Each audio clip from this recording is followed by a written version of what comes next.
For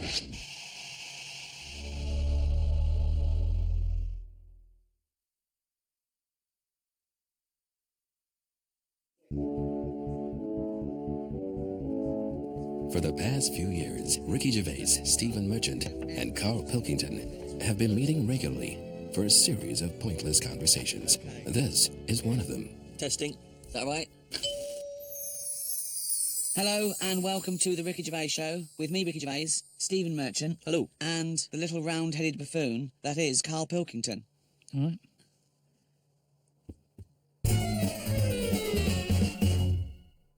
Carl, I've got a couple of little facts for you, just to try and inflame your imagination. Go on. Sharks are immune to cancer. Really? Yeah. So what? How have they found that out? Well, I don't know, but I've never heard of any fish having cancer though. I haven't heard of a cod being ill. So why are we focusing on that one?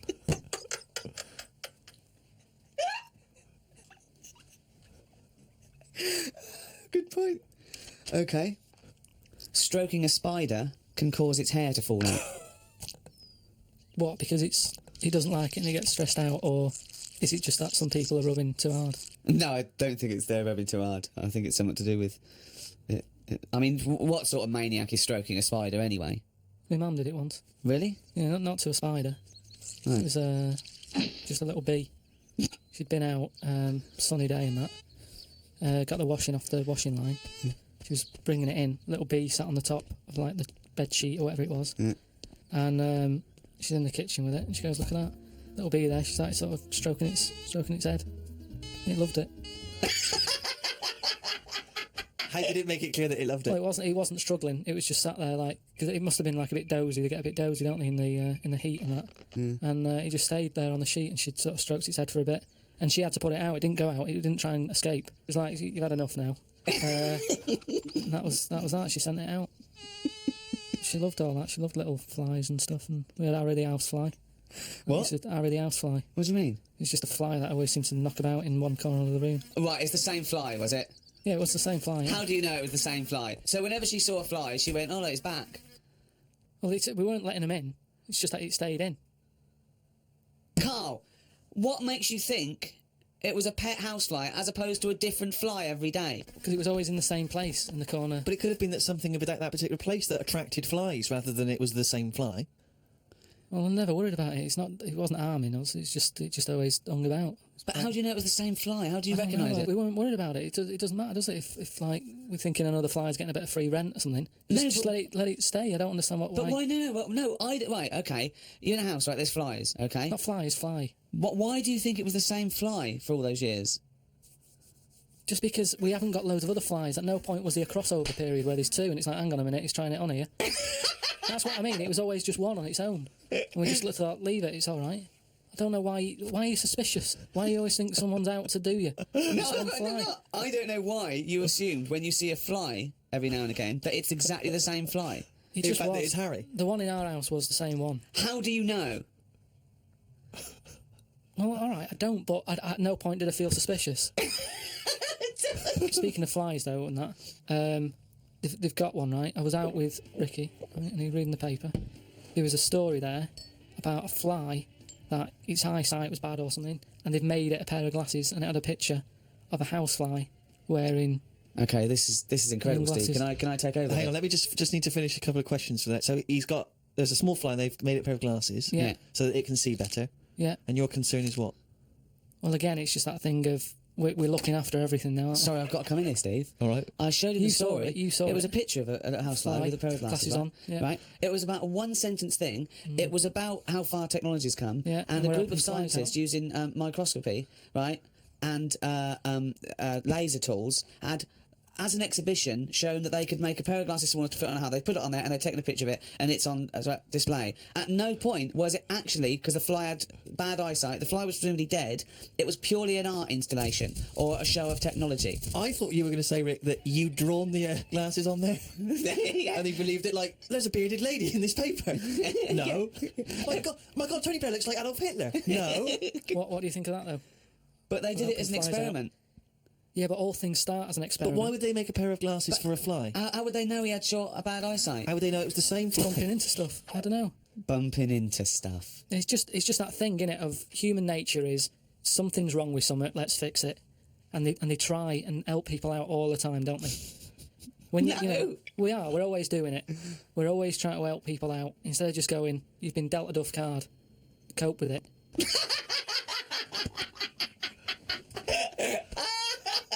Came up with a good idea.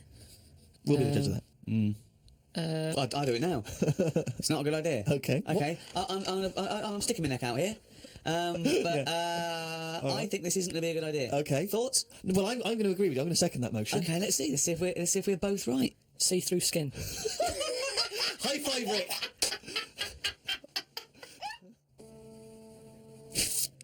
We've had a few emails about the old shows. People came into them late in the season. Did I not tell you this? We had an email from an Inuit. Really? Yeah. I thought I'd mentioned this. Have we not mentioned this before? No. No, it was an email from a guy who said, I don't think he lives in Canada, I think, or somewhere else. I apologise if I'm getting that wrong. But I think he said he was half Inuit and he listens to the show.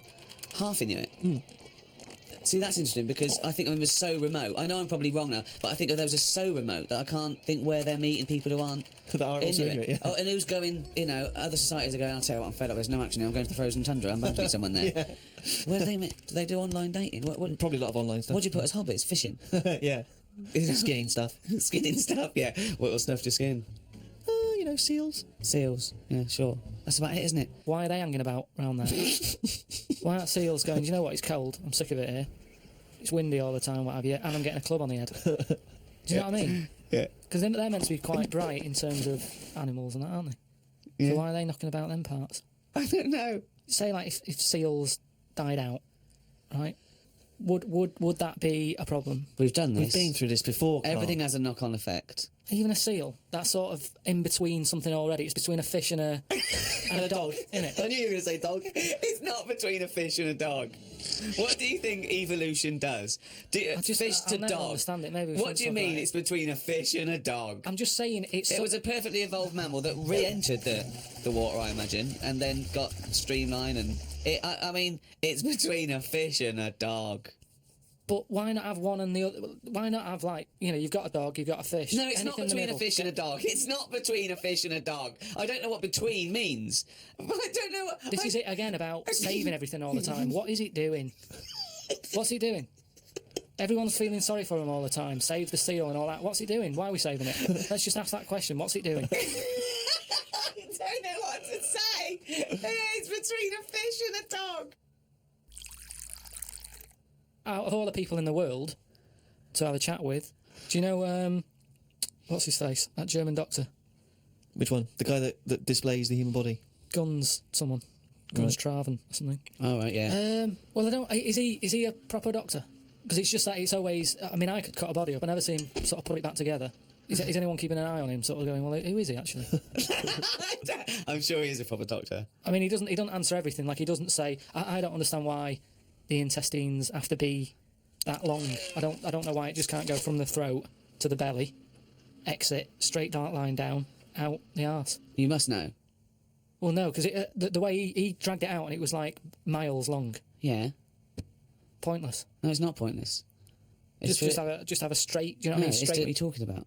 Again, the evolution sort of worked this out for us. It really works. I don't think you're going to improve on it. What I mean is that's probably that long because years ago they were eating dinosaur and that might have took a lot of indigestion or something. I don't know how chewy it was. It might have been quite fatty, dinosaur meat, and it needs to go through all that. Now we're eating like yogurt. So I mean, we don't need anything that is doing that much work anymore. All the food is mashed up. Auntie Nora, right? All her food is mashed. Right, she doesn't have to chew anymore. She's got teeth, but she doesn't need them, and that's how. She's got teeth, but she don't need them. No, but that's how she we're could have moving her on. intestines removed then. Well, no, but this is what I'm That's saying. our other problem, wouldn't it? We're changing everything all the time, aren't we? I mean, there's some fella who was looking at on the internet, identical twins, right? They were sort of sick of looking like each other, so they were like, "What can we do?" Right? And one of the twins said, "You have my arm," right? And he had his arm taken off and stuck on his twin, so his twin's got like 3 arms. No, it's not true. It's on the website. No, it's not true. What, for a laugh? They were born So so they didn't have what, a laugh. just like- what doctor's doing this then? Well, they're old enough to sort of say this is what we want. And No. Doctors don't go, well, if he wants another arm, and I'll take it. They don't. Doctors don't do that. What sort of practice is this doctor going around and go, Dr. Jekyll? I mean, Carl, think of what you're saying. but where would he have stopped? Can you put his head on my knee? It's up to you. Sign this. If you sign this, you're making my consent. But we, it isn't. What do you think these doctors are doing? Just to do as they're told. They don't do as they're told. They do if someone wants it. And twins, sort of, it can get you down, can't it? Being a twin, because it's like... Sorry, what would this solve, though? I thought you said he gave one of them a bigger nose or a beard or 2 front teeth to make him look different, right? Not... I'll tell you what we could do. Go on. Would you like one arm? Go on, what are you thinking? Well, me 3, you 1, therefore not twins. Novelty.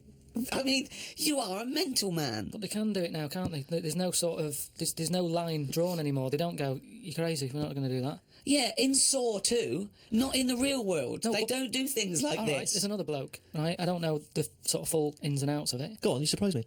But what he asked for, something happened to his tackle. Right? Mm-hmm. It's penis. Yeah, right. So he was at the doctor's and they were like, oh, what can you do for me? It's a bit embarrassing, I've got nothing down there, right? So they were like looking at it going, yeah. Doctor, I don't know if he started like rubbing his chin with his finger or something. Looked down, he's thinking, got an idea. You've got a lot of fingers, how many of them do you use? The patient's like, yeah, I see what you're thinking. They cut off one of his fingers, sewn that on to where his tackle is. He's happy. Well, that's different, though, isn't it? That's where they've taken tissue. No, but I assume they fashioned it into more of a knob than a finger. If you were doing that, use a sausage. I mean, why lose a finger? Well, I'll tell you why. Because your finger has your tissue, your blood type, and therefore would graft near testicles. A sausage is a thing that's made by a butcher out of offal, okay, that really can't be grafted onto any part of the human body. That's why they very rarely use any meat products in surgery. I know, yeah. I mean, why not use a sausage? You're a mental case. I always remember this story when I was a kid about some bloke. He had throat cancer, right? And his doctor said, carry on with your life, right? It's not going to be that good, but just carry on. But don't eat meat. And he was like, I love meat. He's like, yeah, but just don't, have your veg, keep yourself strong, but don't be eating that. Anyway, he was fed up because he loved his meat. And his wife was feeling a bit sorry for him one day. And thought, I'm sick of him looking fed up and that. All he wants is some meat, for God's sake, give him some meat. So she goes to the butcher's, gets him a big piece of, like, steak and what have you. He can't believe it. He's like, oh, brilliant, cheers for that. Anyway, he's got the meat on his plate, just about to tuck in, and the cancer comes out from his throat. What? No, it's something, I know, it sounds really weird, but it's something that I was told about years ago when I was growing up. What are you talking about? It was just some bad illness, some cancer thing, and it sort of...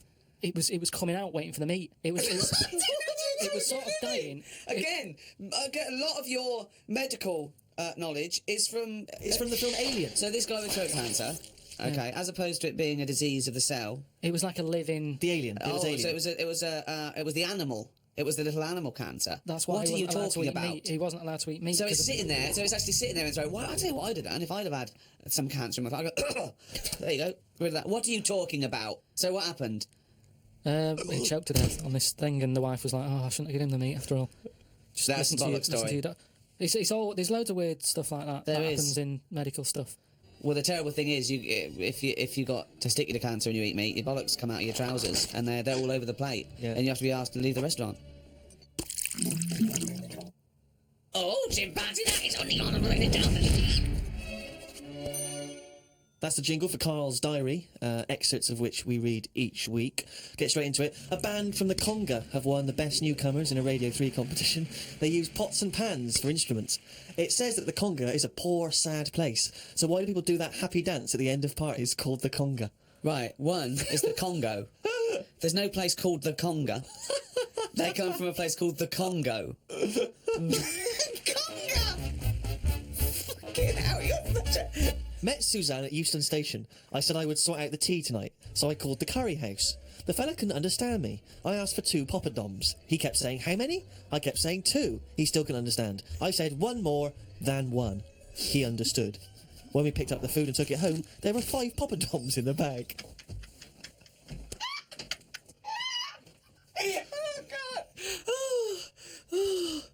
Oh, God. There is a restaurant somewhere that sells knobs to eat. No, there's not.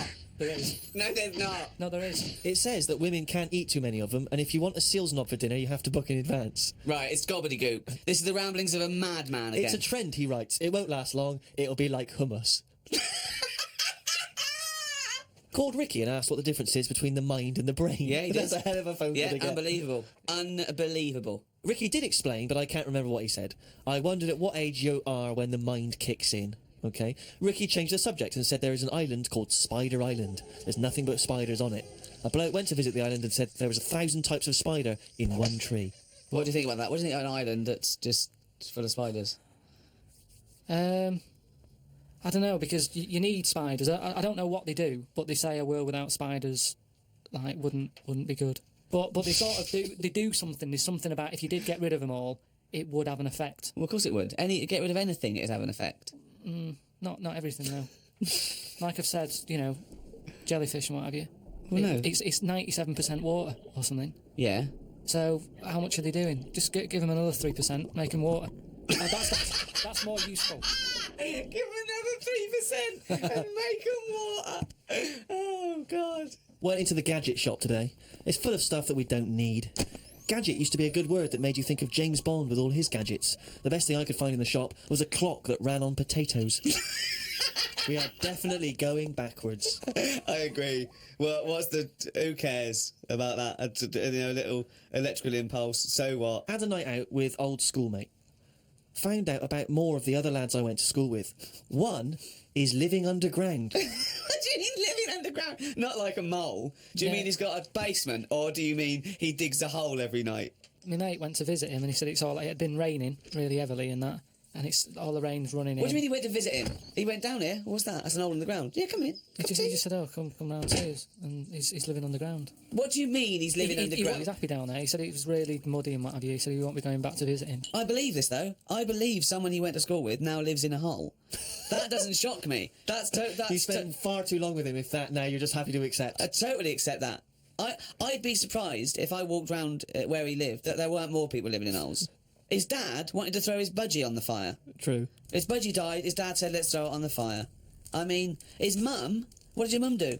She just was worried about the other bird that was left, so she made it a bit of company by getting a rock, getting a feather off the dead budgie, sticking it on the rock, putting it in the cage. So a man living in a hole It's not is unusual. not that bizarre. Right, carry on. Watched a film about Hitler. Didn't watch all of it as it was subtitled. Can't be doing with that.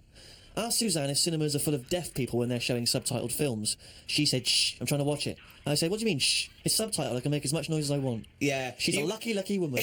You must be a joy to watch a subtitle film. I mean, the concentration is up there already. It's not as easy as when you're hearing it, because you read things, but it's possible. If you had a buffoon going, I'm just going to sit here and make as much noise as I want, what's the point of that? Yeah. Do that in a cinema. Just walk into a subtitle film and go, right, everybody, let's all do the Congo.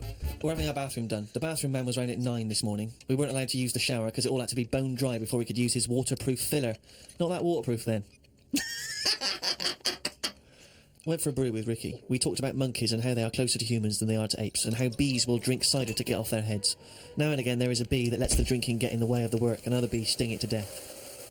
Blimey. Yeah, well, there are bees. They love a drink, and they will drink pure alcohol. They love getting off it and they fall down and they're drunk, right? But some bees get addicted in the same sort of percentage. It's human addiction, like 10% of bees, they can't get enough of it. They take ethanol, they take cider apples and that. And then when they get back to the hive, they go in a bit pissed and they've got guard bees and they go, come on, we've all had a drink. Bouncers. Yeah, they sort of are, right? And they push them away and they push them away again. Then the next time they go, right, I've had enough. And they give it a good hiding.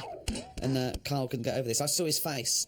But I knew that he was thinking of that bee with sort of like eyes rolling around his head, a little bit belligerent with his jacket on backwards. Yeah. And the bouncer going, come on, son, we've all had enough. Let's move away, Yeah. Move away. You're not coming in, right? You're wearing trainers. Yeah, you're wearing 3 pairs of trainers, and I'm sick of it. But what I did find out, because I went home and went on the computer trying to find out about drunk bees knocking about, they're not actually meant to fly.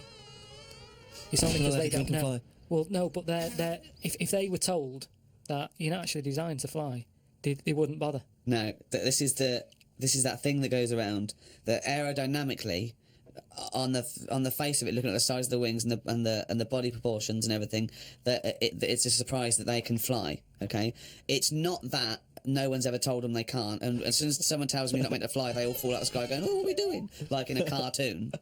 No, but it's something about the confidence and that. At the moment, nobody's saying. It's nothing to do with the confidence. There is no such thing as confidence in bees. A bee never loses his nerve. That's not why it drinks. Because what are you drinking for? I'm just not confident anymore. There's no point to turn to the bottle. I can't go up there again. You're an idiot.